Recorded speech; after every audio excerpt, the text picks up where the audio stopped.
Hello అండి, నమస్తే. నేను శ్రీలక్ష్మి. ఈరోజు మన వీడియోలో రాగి వస్తువుల్ని మనం కష్టపడి రుద్దే పని లేకుండా చాలా సింపుల్గా క్లీన్ చేసుకోవచ్చండి.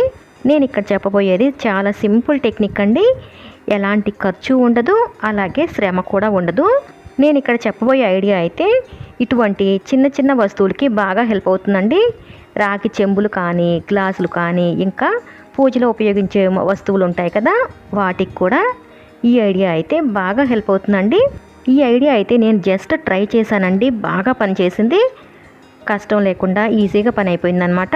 అందుకే మీకు కూడా షేర్ చేస్తున్నాను. నేను వెన్న కోసమని ప్రతిరోజు మేగడ్ని ఫ్రిడ్జ్లో స్టోర్ చేస్తానండి.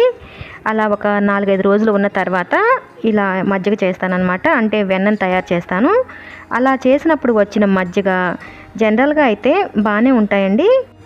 ఈసారి అయితే ఇలా చేయడం కాస్త లేట్ అయ్యేసరికి పుల్లటి వాసనతో మజ్జిగ తినడానికి కానీ, ఏదైనా రెసిపీస్ చేసుకోవడానికి కూడా పనికొచ్చేలా లేవని పడేద్దాం అనుకున్నాను. అలా పడేద్దాం అనుకున్నప్పుడు వచ్చిన చిన్న ఐడియా అండి. ఇదైతే భలేగా పనిచేసింది. ముందుగా ఒక గిన్నెలోకి కొద్దిగా నీళ్ళని తీసుకున్నానండి. ఇవి ప్లెయిన్ వాటరేనండి. ఒక 2 లీటర్స్ దాకా ఉంటాయి. ఈ గిన్నెలో ఇలాంటి చిన్న చిన్న రాగి వస్తువులన్నీ వేసేస్తున్నాను. ఇప్పుడు ఇంకా దీనిలో పుల్లటి మజ్జిగ ఒక గ్లాస్ వేస్తున్నానండి. ఎక్కువ అవసరం ఉండదన్నమాట మనకి. అలాగే ఒక గుప్పెడు కల్లుప్పు కూడా వేశాను. ఇక ఇంతేనండి, మన క్లీనింగ్ చక్కగా అయిపోతుంది. ఇప్పుడు ఇంకా స్టవ్ పైన పెట్టి మంటని బాగా హైలో పెట్టేసి ఒక 5 నిమిషాల పాటు మరిగించాలండి. ఫస్ట్ ఈ నీళ్ళని కాగి ఇలా తెరలడం మొదలైన తర్వాత ఒక 5 నిమిషాలు బాయిల్ చేసుకోవాలండి. హై ఫ్లేమ్లోనే ఈ విధంగా వస్తువుల్ని ఒక స్పూన్తో కానీ, ఏదైనా చిన్న గరిటెతో కానీ అటు ఇటు తిప్పుకుంటూ ఈ రకంగా బాయిల్ చేసుకోవాలి.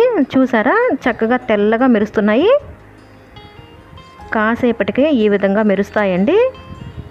అస్సలు ఖర్చే లేకుండా, ఎలాంటి లిక్విడ్స్ కానీ వేరే ఏమీ లేకుండా మనం పడేసే మజ్జిగతో ఈ విధంగా చేసుకోవచ్చు.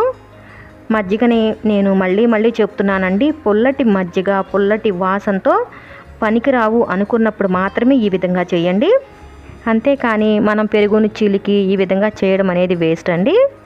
నేను పదే ఎందుకు చెప్తున్నానంటే, కొందరికి అర్థం కాక నెగిటివ్ కామెంట్స్ అవి పెడుతూ ఉంటారు కదా, అందుకేనండి. చూసారా ఎంత బాగా లోపల కూడా మంచి షైనింగ్ వచ్చింది. ఇప్పుడు ఇంకా స్టవ్ ఆఫ్ చేసేసి పూర్తిగా చల్లారిన తర్వాత నేను వస్తువులన్నీ ఈ విధంగా ఒక ట్రేలోకి తీసుకున్నాను. చూడండి, వీటిపైన జిడ్డుగా ఉంటుందండి. మొత్తానికి షైనింగ్ అయితే బాగా వచ్చాయి, కానీ మనం మజ్జిగ వేసాం కాబట్టి జిడ్డు అనేది కొంత ఉంటుంది. ఆ జిడ్డు కోసమని నేను కొద్దిగా సర్ఫ్ వేసి ఈ విధంగా ఒక్కసారి క్లీన్ చేసుకుంటున్నానండి. జస్ట్ మనకి ఆ జిడ్డు పోయిందంటే చాలు. ఇలా ఒక్కసారి క్లీన్ చేసుకుని శుభ్రంగా కడిగి తుడుచుకుంటే మనకి చక్కగా రాగి వస్తువులు అనేవి తళతళ మెరుస్తూ ఉంటాయి. నాకు ఎంతగానో నచ్చిన ఈ ఐడియా మీకు కూడా ఏదో ఒక సందర్భంలో హెల్ప్ అవుతుందని షేర్ చేశానండి. నచ్చినట్లయితే ప్లీజ్ అండి, వీడియోని తప్పకుండా లైక్ చేసి నాకు సపోర్ట్ చేస్తారనుకుంటున్నాను. అలాగే మీ అభిప్రాయాన్ని కామెంట్ సెక్షన్లో తెలియజేయటం మాత్రం మర్చిపోవద్దండి.